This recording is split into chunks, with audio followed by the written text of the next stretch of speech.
All right. Should we do some Q's and A's? Yeah, All right. I think we've got some answers for I some think people. so too. Okay, this keeps coming up. You know what? It's going to keep coming up. Yeah. I'm going to keep talking about it because people keep asking me about it. There's a guy named John McCann who's very anti-Second Amendment. He's a Republican and he's running against another anti-Second Amendment person down in the south of San Diego. They're running for District 1 in the County Board of Supervisors race, special election. The other anti-gunner quit. She just left. She got reelected and left. Her name is Nora Vargas, and she left. So now there's a special election. There's two anti-gunners running. I wish we had an option. I wish there was somebody running that we could back, but both of them are so horribly awful that we're saying don't vote for either of them. Withhold your vote. You know, the point of a campaign is to give you a reason to vote, and neither of them have done that. So I think that you should keep your vote precious and valuable by not giving them that vote, which would, you know, whichever one wins, it would reaffirm that, hey, everything I said was right. Look at how many votes I got and I won. This is what people want.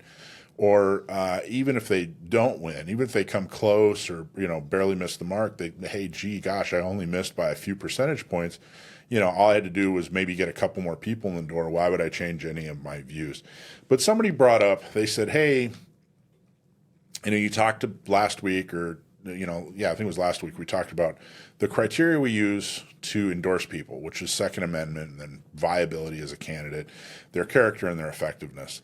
But then we've talked a few times on other issues that do not have to do with Second Amendment, like the fact that he raised taxes and he's very supportive of sanctuary cities, et cetera, et cetera.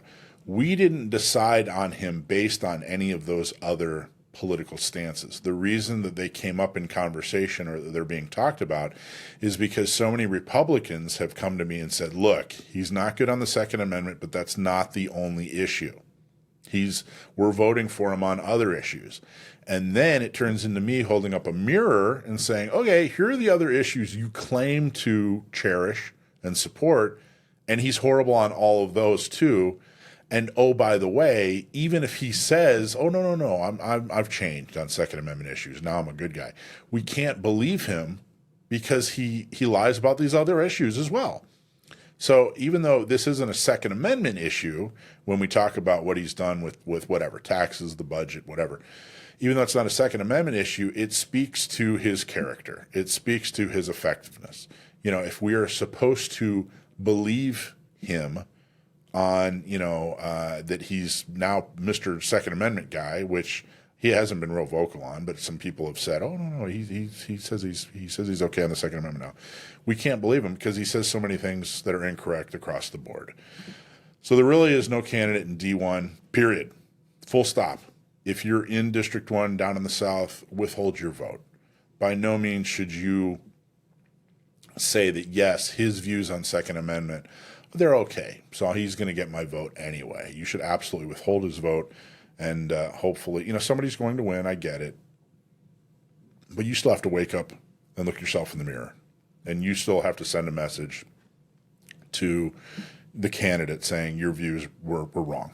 You know. So anyway, that's John McCann in South Bay in District 1. I don't know. What do you think about that? What do you think about the concept of withholding your vote, even though there's only two people on the ballot?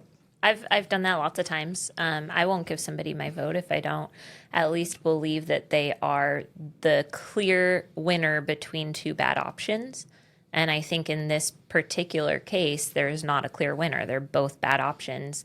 And there's, you know, sometimes you hear people when we're talking about voting, they talk about, you know, the better of two evils or something like that. Yeah. But in this case, I don't really think there is a better of two evils. I think they're both awful on Second Amendment policy. You can't trust, you know, I think withholding a vote is an example of voting just in a different way, right? You're not voting for them to come into office, but by withholding your vote, you're sending a very clear message that even though you are you have the right to vote and all of that, that you felt so morally, you know, abhorred to whatever it is that they believe in that you're not even willing to give them that you know, check mark on the ballot, right? So I think it's a good practice that a lot of people probably don't use, or they I think a lot of folks don't vote for other reasons, right? They don't know enough about the candidates, or they don't make it to the polls, or whatever. Like, there's other reasons that I think we should try to overcome. I think way more people should be voting in general. But if we're thinking about a specific election where there's not a good option, I think withholding that vote purposefully and intentionally is a moral thing to do. Yeah, and I will tell you with absolute certainty, I've seen it, I've heard it, I've been in the room when it happens. Win or lose, the candidates do look at how many votes they got. And 100%. well, gee, I didn't get as many votes as I thought. Well, why not? Yeah, why not? Maybe Probably it could because of your spur, reviews. maybe it could spur some self-reflection. What about my campaign did people not like? And There you go. I don't know.